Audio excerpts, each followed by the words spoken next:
as we kick off a new week on Afternoon Express. It's all about delicious, low-cost meals for the family on today's budget-friendly Afternoon Express Masterclass with me, Balisa Tembe.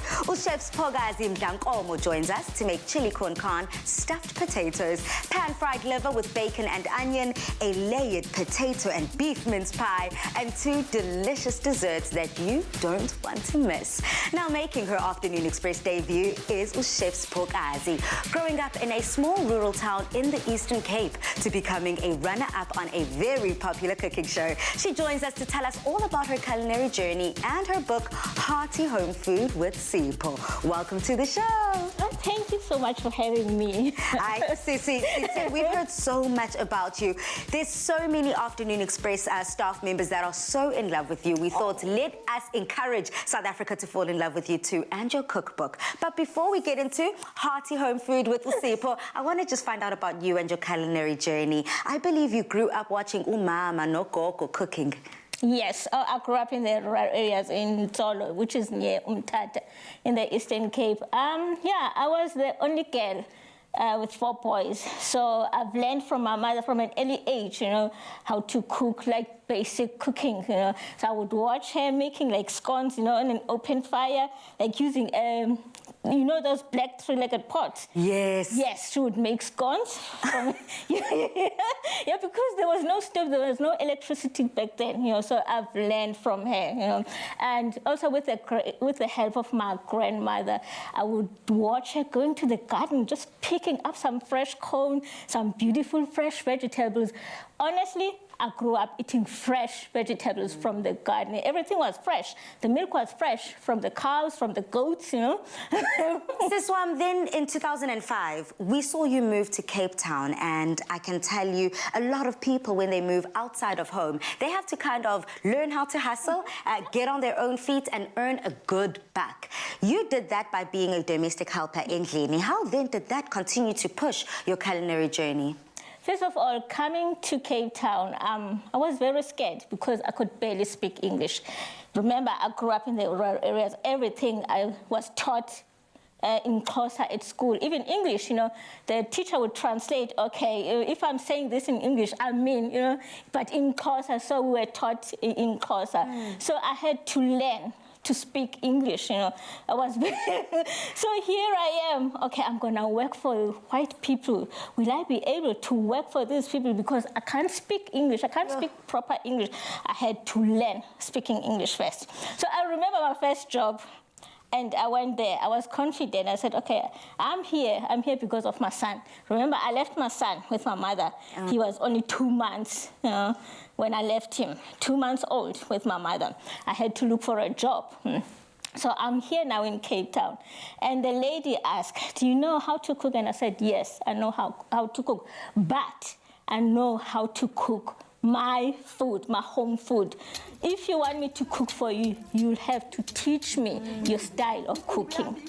I promise you I can cook if you can teach me your style of cooking. And she said, you know what? I'm gonna teach you how to cook my style of cooking. That's when I got the job, yes. My first job as a domestic worker in Sipo. Okay, Sisi, this is what I mean when we say started from the bottom, now we're here. You took your culinary skills and everything that you learned along the way, and you decided to cook on a competitive level, on a competitive scale. How then did that also continue to sharpen what you do? And what gave you the confidence to even do that? I've entered a lot of cooking competitions, but I would come second, I would come fifth, and for me, that was not good enough. I would go to the competition and say, I'm going there to win. I don't go there to come second or fifth, no. I want to win this. I'm going there to do what I know best, which is cooking. I'm gonna go there and be myself. I'm not gonna try to be somebody else. If I know how to cook pap, then I'm gonna go to the competition and cook pap, and cook the pap the best way I know how to. So, and yes, the competitions, they've groomed me. I've learned a lot. I've learned a lot on how to cook, like different styles of cooking by looking at other people, what they cook. I've learned how to eat food I've never eaten before. So, yeah, because of other people. So, yeah, the competitions, they groomed me. I would say that they've helped me a lot. And they've helped me, about my self-esteem, that because I'm not a patient person. I've learned to be patient. In the competition, you know what, not everything is going to go according to what Siphokazi wants. Siphokazi, then I have to find out from you, did you then take these skills that you learned during the competition and did you apply that within your own TV show? Yes, the skills I've learned from the other cooking shows, I've applied them on my own show. Because, you go to a competition, you don't know anything about TV, first of all, then you learn everything there. Then, okay, I realized, oh, I love TV. In fact, I love to be in front of the camera. This is what I want to do. A queen! So I'm going to take these skills and I want my own cooking show. So, yes, I took the skills from other cooking shows and I applied them. Yeah. I'm loving your hearty home food for Sipo. Tell us, what can our viewers expect? Because we are giving them an opportunity to walk away with it. Oh, the viewers can expect just, you look at the book, you see Siphokazi. You look at the topic, like the heading, hearty home food, then that's my name. I'm not into fancy food. I'm into just simple meals that anybody can do. You go to your pantry, you have something, you have beans, you have lentils, you have onion, you have some tomatoes. You just take whatever is in your pantry and you make a meal. So the meals that I've in my book, they are just simple meals anyone can make. And the kids will love the meals that I've made. Oh, yay. Okay, I'm looking forward to it. Something that is family-friendly, that everyone can enjoy. Something that is budget-friendly as well, because, that's where I come in. Yeah. Hearty home food with Sipo is a must-have. And you could win yourself a copy of Chef Sipo's book if you've been inspired. All you have to do is answer this question. What home-cooked dish do you crave the most on a Sunday? Share your answers on the Afternoon Express Facebook page. T's and C's can be found on afternoonexpress.co.za. The competition closes at 12 p.m. on Monday, the 6th of September. Now, Dumi, let's get cooking! Of course, definitely, Palisa. Let's get cooking. How's about you and Siphokazi come and join me in the kitchen? Because I've been waiting for this day because I absolutely love your budget-friendly recipes. Oh, thank you so much. And I'm so excited to be cooking with you. Yes, I can't wait. Well, our aprons are on, so let's get cooking. Most of us have been staying indoors and doing much more cooking than before, which means getting a little bit more creative in the kitchen. Now, this tends to lead to spending more money on ingredients. But our next recipe will prove that you can get luxury. It doesn't have to cost, honey, and I'm all for it.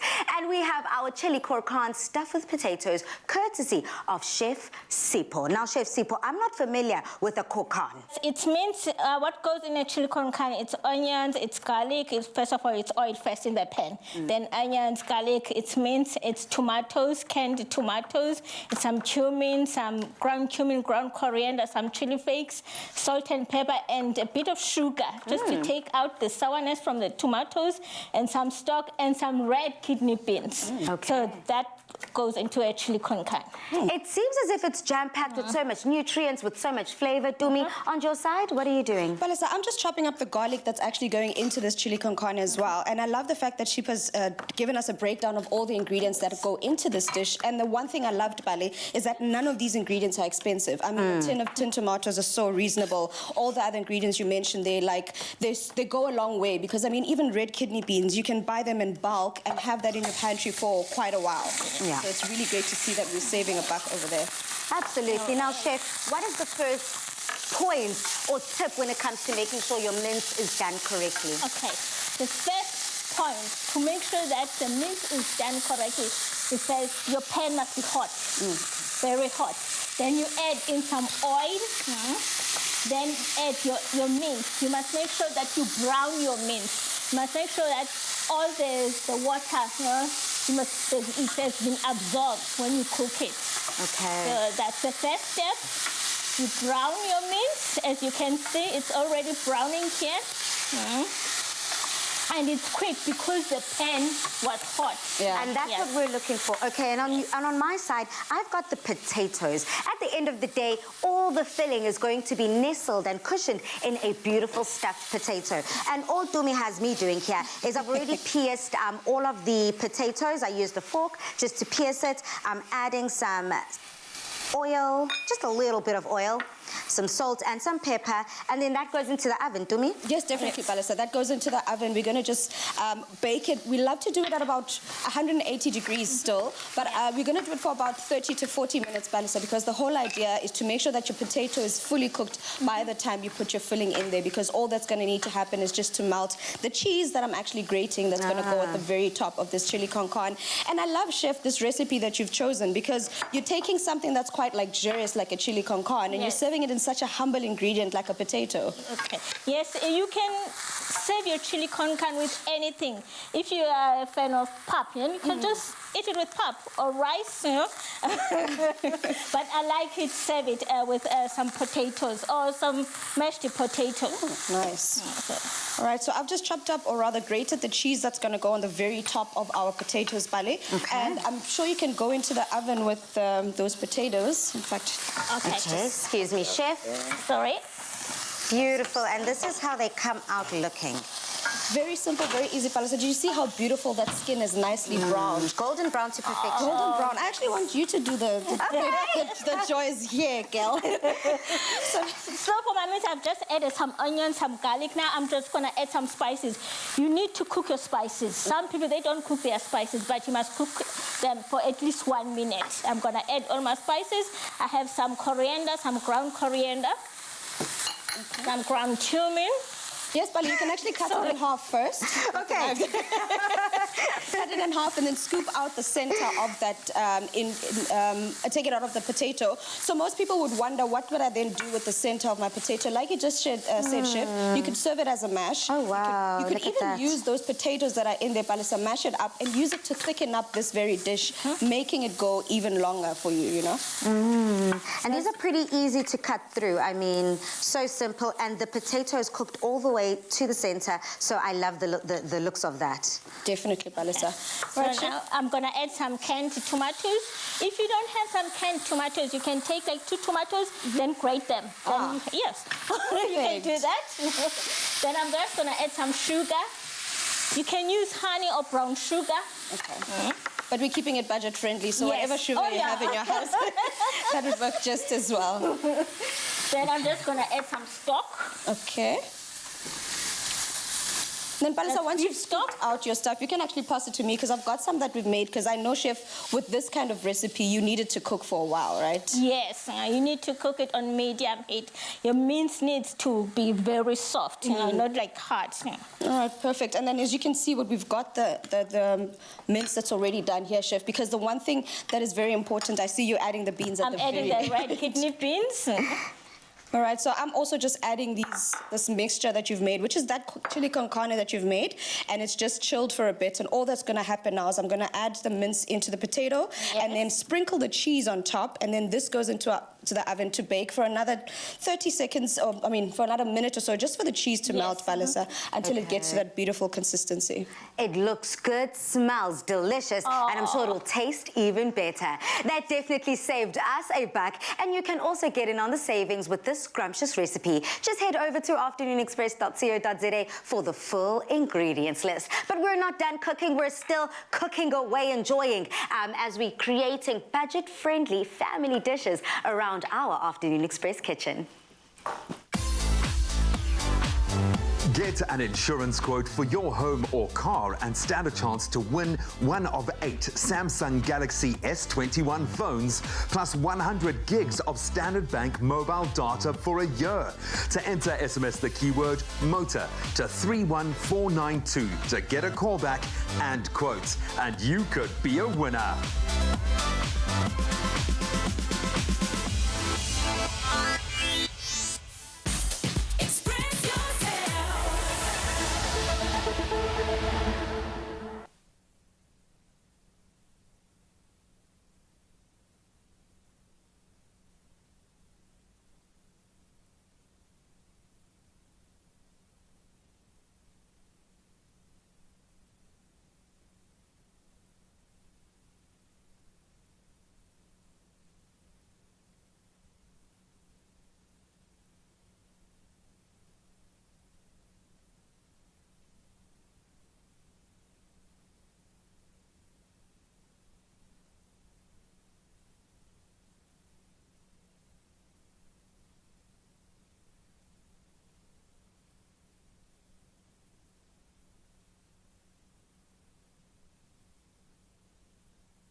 We're back in the Afternoon Express kitchen where we are focusing on budget-friendly family dishes with Chef Siphokazi. Now, Chef, it seems as if you have truly thought of every type of South African when it comes to your cookbook. Oh, yes. I said this cookbook, I want it for everybody. You know, because, some people can't afford to buy fancy food. So there's food for people, for low-budget people. There's food for people for high.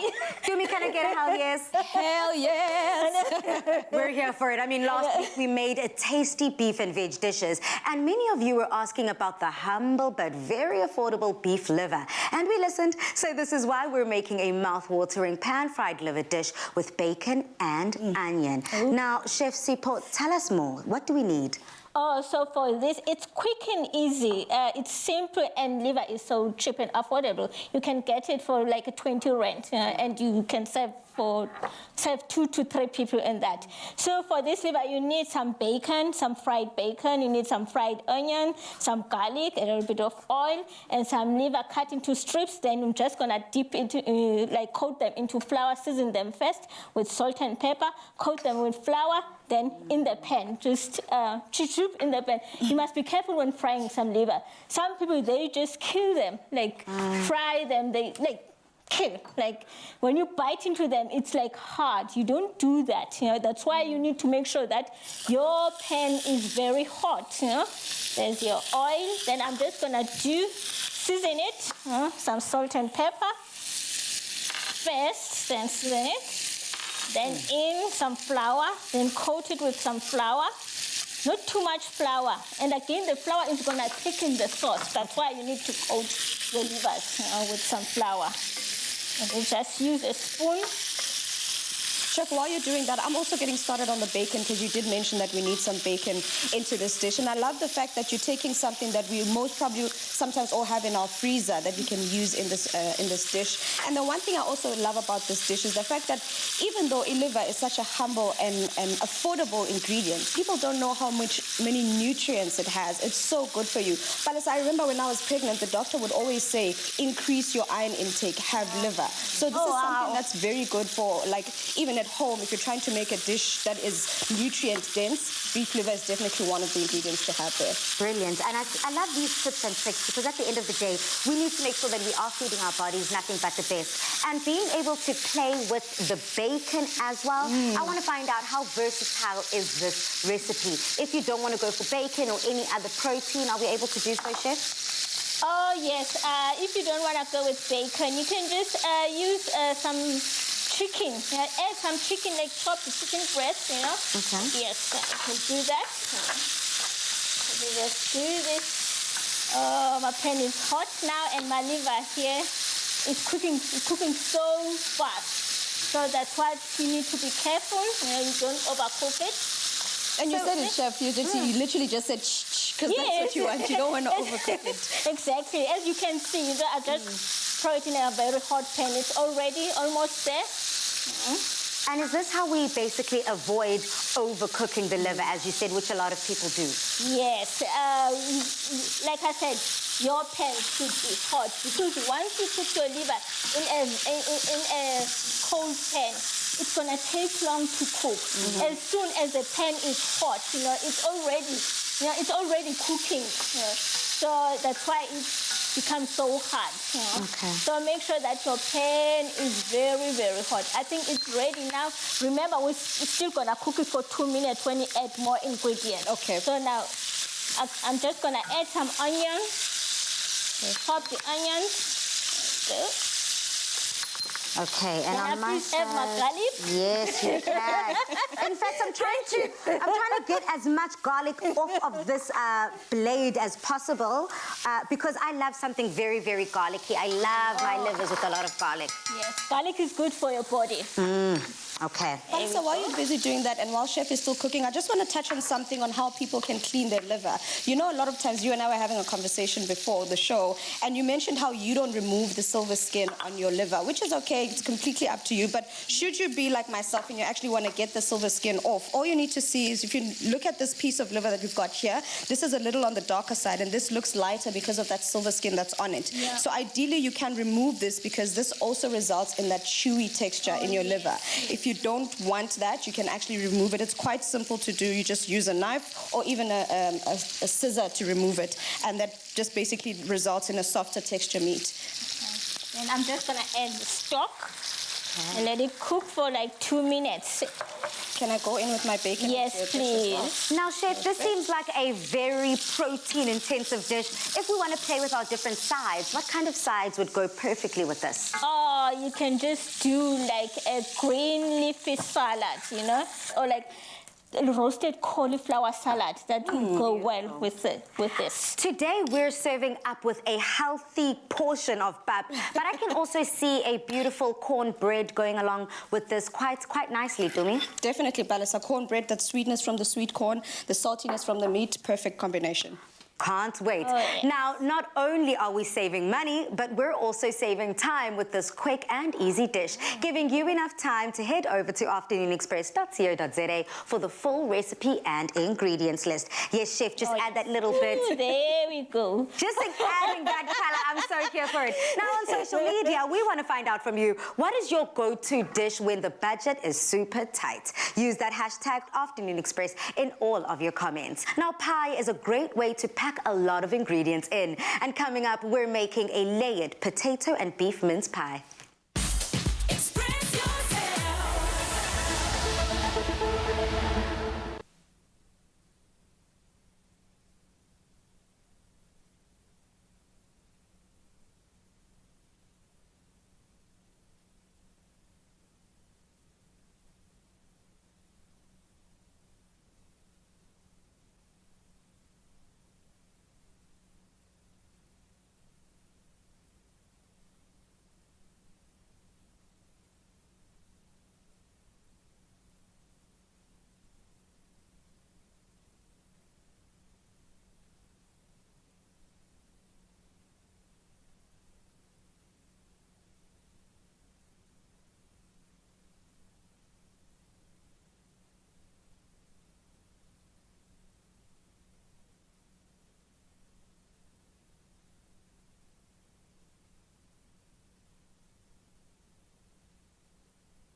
Welcome back to Afternoon Express. Now, Tumi, the next recipe, take something that I love, one of my favorites, coupled with a favorite meal of mine, but then you put it together in such an interesting way. We make it cheaper. Yeah. Basically, that's all it is. No, that's what I'm here for, affordable. girl. Now, everyone is always looking for something new to do with potatoes and mince, especially if one has a hungry family to feed. Well, this layered potato and mince meat bake will feed the whole family, and trust me, it's delicious and budget-friendly too. Dumi, I love it. It's almost like a lasagna. Yes, definitely, Palisa. What I love about it, it's so economical, but it packs lots of flavor. And yes, like you said, it's like a low-end lasagna that you can have. Because I actually did some research. Apparently, one box of lasagna sheets, could buy you 2 packs of potatoes. So I'm just thinking, you know, if you weigh the options. The math does itself. Exactly. I love that. So you can also replace your potato as well if you do. You could definitely, Palisa. You could replace it with some brinjal if you'd like to. You could replace it with some sweet potato if you'd like as well. Okay. So I'm going to get started with our bake. To start it off, as you can see, Palisa, as per this beautiful dish we have over here, we use potatoes, and the trick is to make sure that you slice your potatoes as thinly as possible, but not too much that they basically disintegrate. So I'd like to say about just under 2 centimeters. My math has gone out the oven, but yes, this is how thick you want it to be, because you still want it to hold its shape, but you want to be able for it to absorb all the flavors of whatever it is that you're going to be making. And then we're going to fry this up, and then that gives you a beautiful brown color, but it also brings you out the flavor of the potato. I've got a question for you, Dumi. How important is making sure that all of your potato layers are equal? Because I can only imagine cooking time is also important. Very important. That's why we do this part. So we cook it off before to make sure that it at least has that nice little sear on the outside, and that skin also helps with making sure it stays together as we bake it. So it is important to make sure that the layers are the same, but if it's not, it's okay. I mean, this is the fun part about dishes like this. You can go crazy, you can be as creative as you like, and this is where you'd also get the kids involved as well. And Balasa, I'm not sure if you can see, this pan is smoking hot. This is what we want, because we're going to add our mince to this pan. We want to get that those brown bits of our mince, because we want to get all the flavor that's in there. So I'm going to go in and start searing. Ooh, that's flavor right there. And it looks amazing too. I mean, it's very, very important to make sure there's nothing worse than any piece of meat with that grey color. The only type of grey meat I want is a fish, in fact, which is tuna. And I can only imagine adding tuna to this could also be delicious. But when you are dealing with meat, especially minced meat, I like to see it brown. Yeah, definitely. I agree with you, Balisa. So that's what we're going to do here.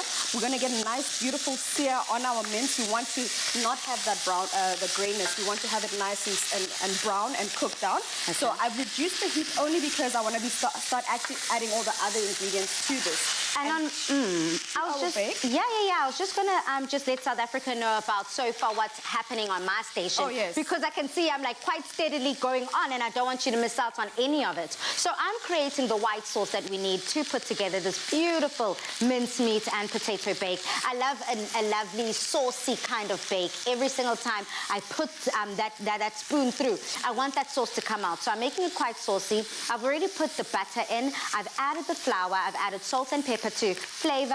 And then what I love to kind of look out for is that popcorn smell. If the room kind of smells like popcorn, then I know that the flour is completely cooked all the way through, and it's time to add the milk. Well done, Alisa. So I'm going to start adding the flavors or the aromatics to our dish now. I've started chopping up a bit of garlic. So let me just turn this over so you can see the brown bits I was talking about, that beautiful sear. Yeah. That's what we want in our mince. Into this goes the beautiful sweetness of an onion, Balasa. I can't imagine a dish of this kind not having onion, because it kind of sort of balances the flavor of the dish. And into that, some herby garlic. Do you have any more garlic left over there?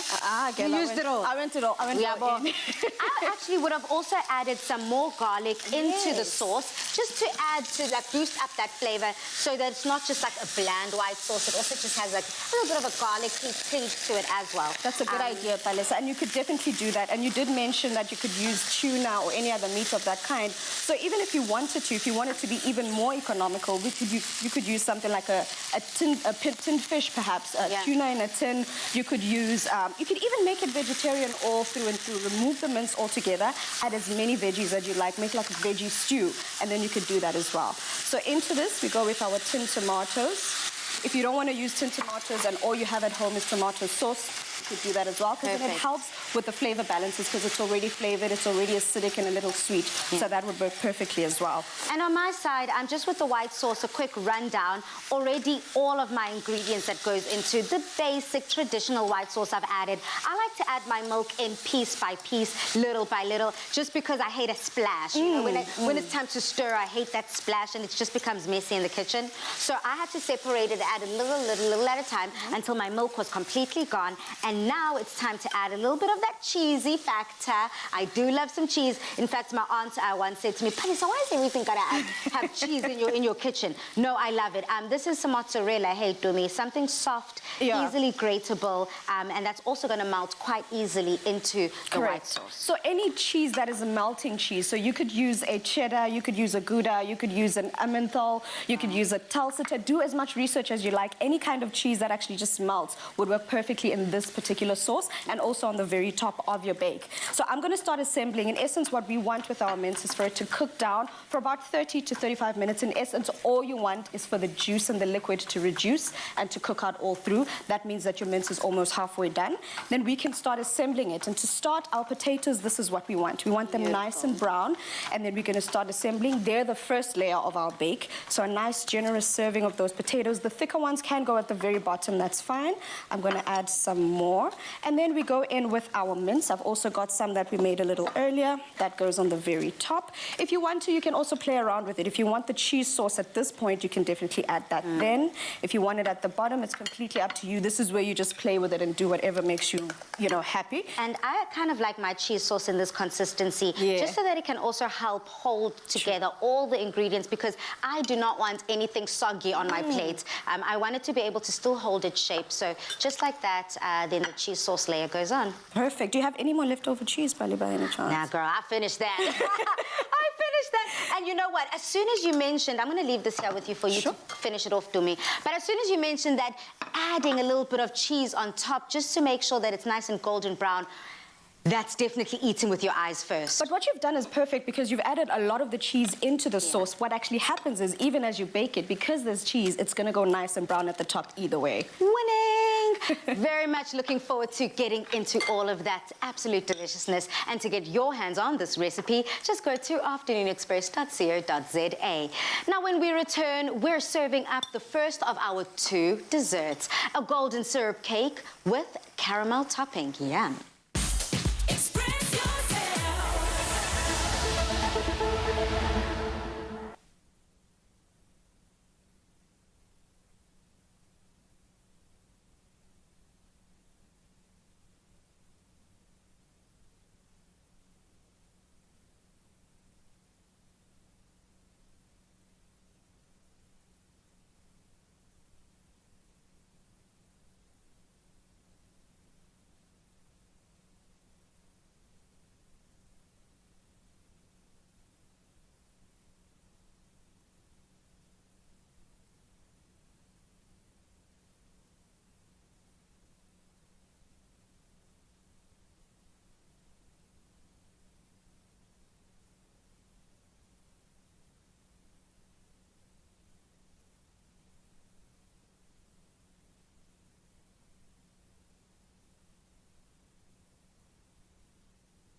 welcome back to the show. Now, Tumi, in this masterclass, we're pretty much nailing it when it comes to budget-friendly meals. Palesa, and this time we're making sure we're bringing that sweet tooth, because you know that a masterclass is not done with some sweetness. Ne?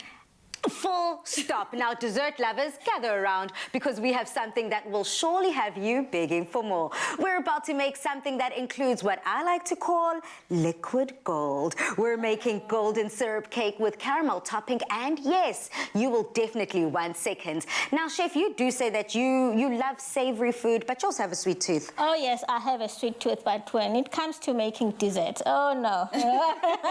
That's not my forte. But when it comes to eating, oh, I'm number one. That is what I'm talking about.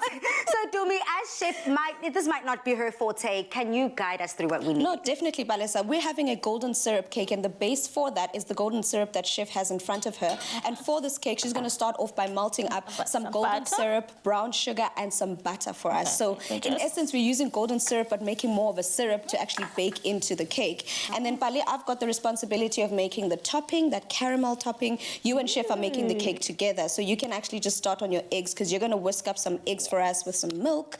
And then we mix our wet ingredients, dry ingredients. You know how the shebang goes. I just want to get to the point where we eat this cake already. Now, Tumi, it seems as if baking is always somewhat of a science. So how do we make sure that we get this recipe right every time? Palesa, it always is also, like we said, making sure you mix your dry ingredients together, so like ingredients together. So you've got your wet ingredients there, which is your eggs and your milk that you're doing together. And this syrup that Chef is making is also going to go together with that liquid mixture that you're making. And in essence, it's all about timing. I know, just like Chef Sipo, I'm not much of a sweet tooth maker. I'm just a sweet tooth eater. You know, I enjoy the sweet stuff. And so it's good that we can find ways of enjoying these things and making sure we do it right. So it's all about just following the recipe. Yes. And just, you know, doing the portions as they say. Okay. That's the only thing I don't know. Tumi, and now when it comes to making sure that the sponge of this cake is moist, is also delicious, and it's not too heavily reliant on that caramel topping, how can we make sure that that comes out perfect every time? Which is what Chef is about to do, actually. Oh, yes. She's sifting the flour, because what we do, we want a sponge that's always nice and fluffy and soft, Palesa. And that's what we're doing. By doing this, you're aerating it, putting air into the flour, making it a nice, airy, fluffy sponge. And then the other thing is, because we've got all the flavors in there, we don't need to make our topping too sweet as well. I put some caramel in here that I've mixed in with some double cream. That basically mellows out the sweetness, because yes, we're talking about sweet tooth, but it shouldn't be overly sweet. Yeah, okay. I seem to be following quite well, but don't worry, if you have just missed half of this recipe, just head over to afternoonexpress.co.za. Now, Chef Tumi and Chef Sipo have detailed quite thoroughly everything that we need, all the ingredients and the methodology as to how to get this perfect every time. So, any other very, very key and talking point that we need to remember, Tumi, when putting this? The important thing with this golden syrup is to make sure you just dissolve the sugar. We're not trying to cook this mixture down. We're not trying to make it a thick sauce. We're just trying to make sure the sugar dissolves, and then we mix it on. So I'm actually just going to switch this off, because I see Chef's got her hands tied. Thank you for helping me.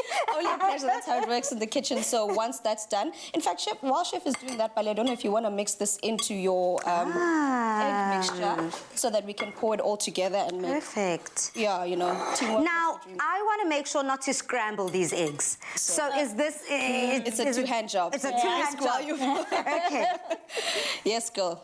So you can keep pouring slowly as long as you keep whisking. So what you're doing is you're not giving the eggs time to coagulate with the heat from the syrup. So the more action you're yes, girl, that's exactly what's supposed to happen. And that's it. Once it reaches a certain temperature, it's no longer going to cook the eggs, because it's all now reached the... Yeah, okay, I see that. It has not scrambled my eggs at all. Everything is pretty much solid here. It's looking quite good. It's still a liquid mixture, and that's what we wanted at the end of the day. And also, the smell is definitely caramel. Okay. So, Chef, does tempering apply to this when you do the cold and... oh, okay. In this instance, yes, because right. normally what you'd want is you'd want to let the syrup cool down. But because we just want to show South Africans all the steps, we want to make sure we keep it here and show all of it. So you would... In essence, you can temper, but in this instance, let it cool and then... Okay, and then Tumi, do I put this all in? I'm so nervous. I don't want to mess up this cake. Put it all together. Now that we're at this point, you can put your wet into your dry. Into our or dry. your dry into your wet. It's completely... Okay, Chef, I'll you help pour you. and I mix. Oh, wow, There you just go. like that, Dumi. Perfect. And the lovely thing is it's not going to be one of those recipes where you have to worry about over mixing because of the Nah. type of recipe it is. So we just want to fold everything together, and then that cake is going to go into the oven to bake at 180 degrees. We want to bake it for about 30 minutes, just until it's nice and golden brown. And then we're going to top it with this beautiful caramel sauce or caramel topping I've made. I'm just going to add on to need our a hand? made. I do. It's thickening up so quickly. I never expected it.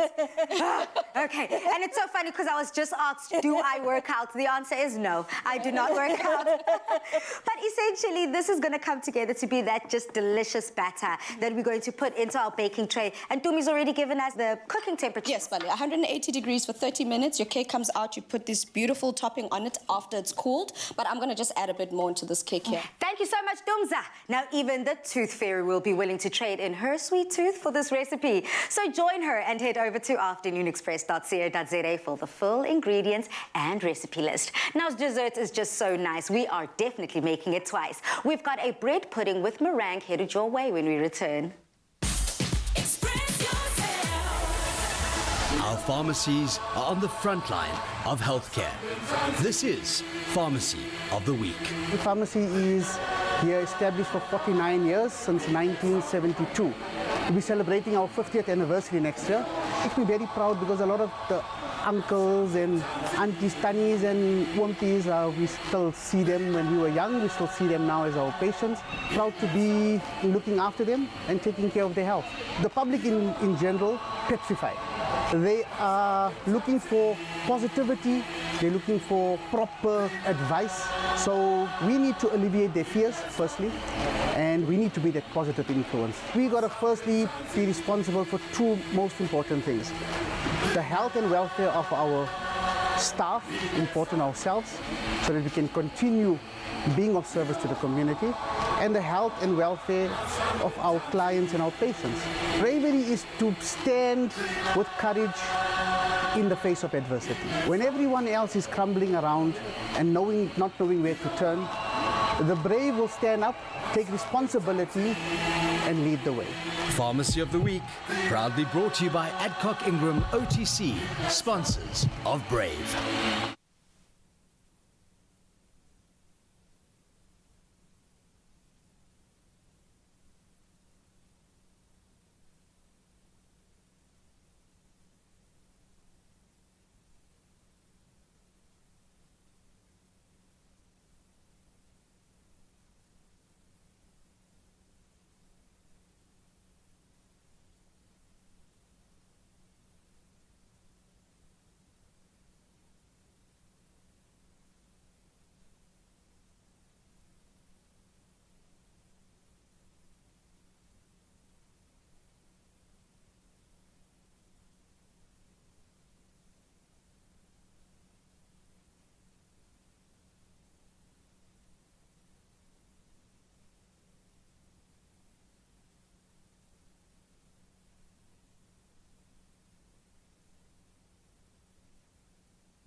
welcome back to your favorite kitchen where we're making it make sense. We're making sure that the family walks away full, nutritioned, but also making sure that the budget is friendly. Now, did you know that bread pudding is also known as poor man's pudding? Instead of letting old bread go to waste, the cooks of the day made pudding. And today, we're going to be richly spoiled as we are making a bread pudding with apricot jam, meringue, and a generous dollop of Clover Classic custard. Now, Dumi, as the lady that always leads us in the kitchen, making these sweet treats, just give us a little bit of a rundown as to what we need. Okay, Palisa. So for this, because it actually reminds me of an apricot sandwich. You know, back in the day, you'd have sandwich with... So instead of that, we're taking it up a notch and making bread pudding. And for this, I'm going to be making the meringue that goes on top of our bread pudding. And Chef, you'll be doing the custard for us that we're going to be soaking our bread in. So you can start off by actually putting your butter into the pot for us so that it melts up. And then, Pali, you can also just start cutting the bread for us because, you know, any bread pudding is perfect with a nicely cut slice of bread. Question. Growing up, my parents used to always say, Balisa, don't take the crust off the bread. That is the most nutritious part of bread. You're letting it all go down the drain. Now, look, I'm not in the business of wasting anything. But is it necessary to cut out the crust? Can we leave the crust on? You can leave the crust on, Palisa. You know, I think your parents were doing what all parents do to their kids, just getting you to eat all of it and not waste any of it, because none of that is true.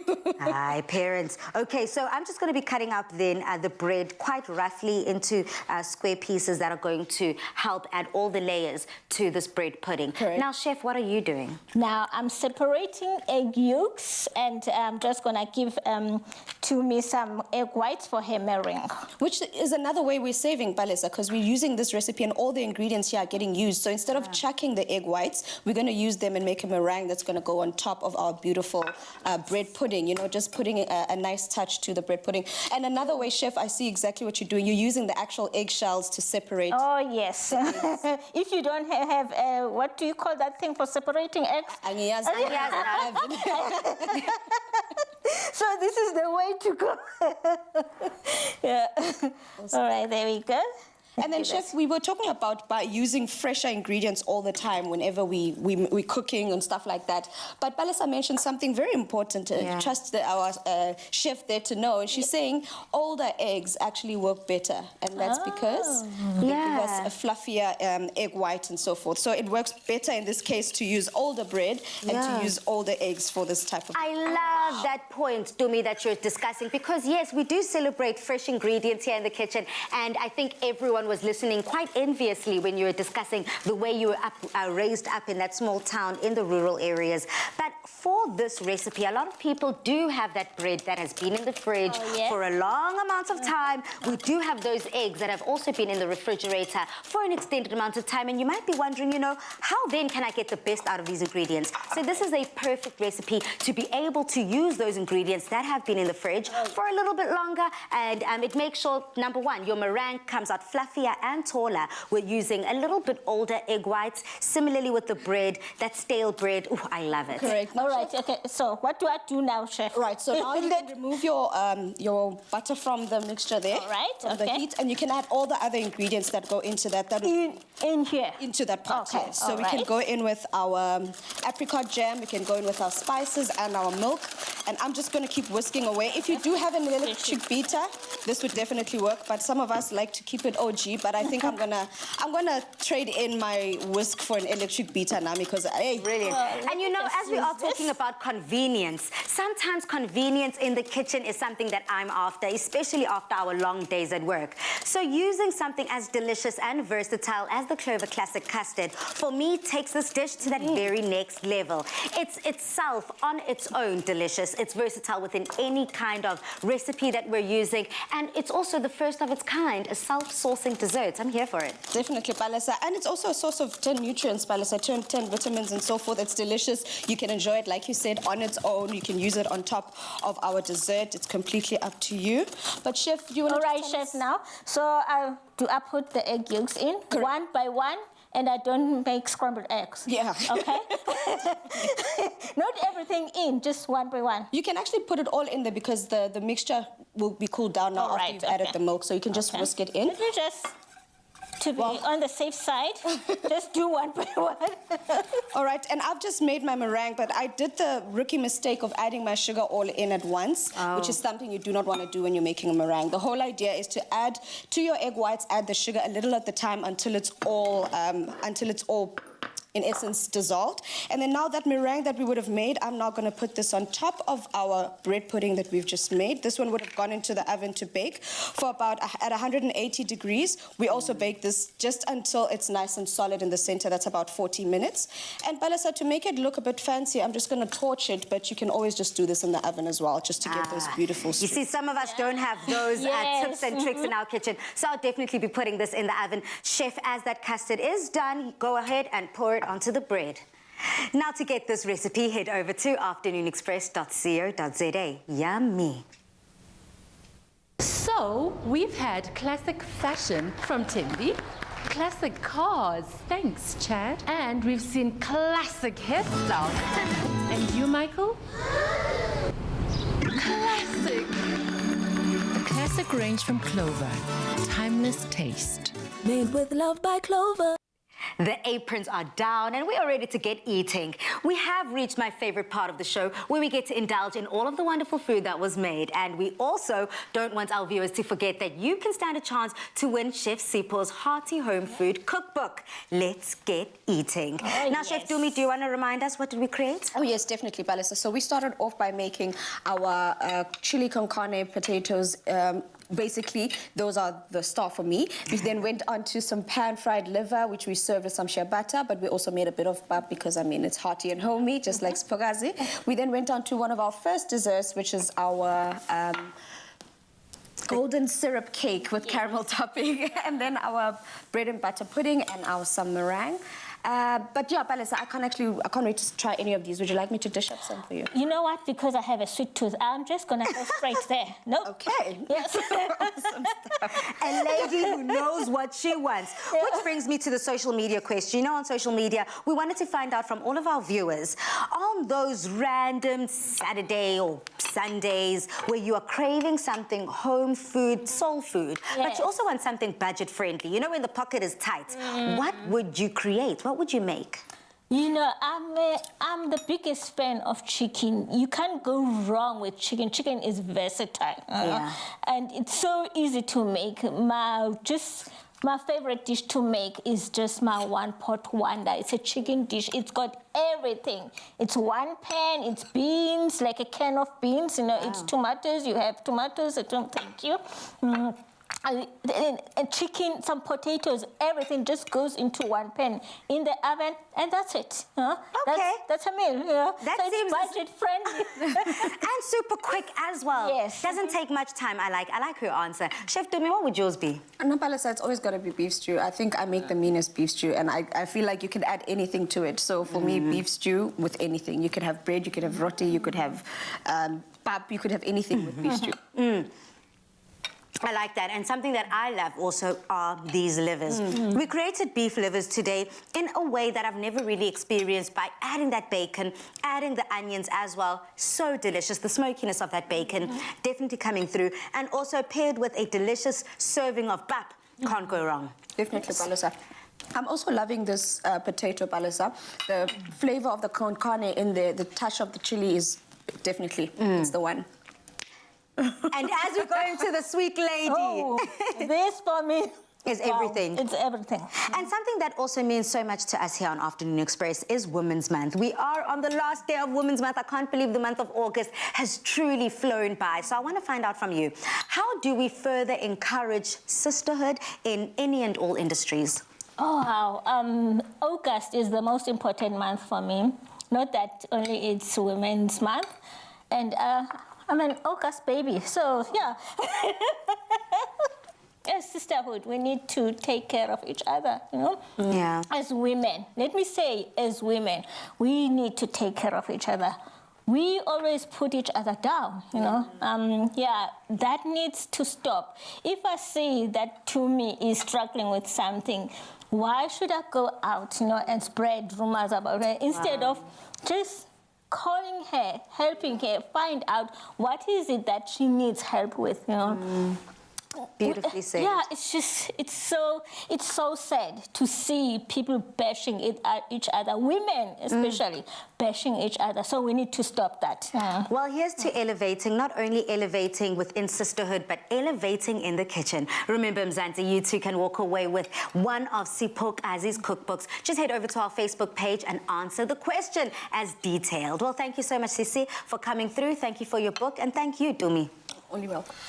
Now, with great meals at low costs, you'll be feasting like a king every night. Join Afternoon Express again this Thursday at 5:30 p.m. as we continue to explore meals that won't break the bank with #couple goals, Rolene and Daniel Strauss. But until then, Mzansi, good night, stay safe and happy eating. Goodbye.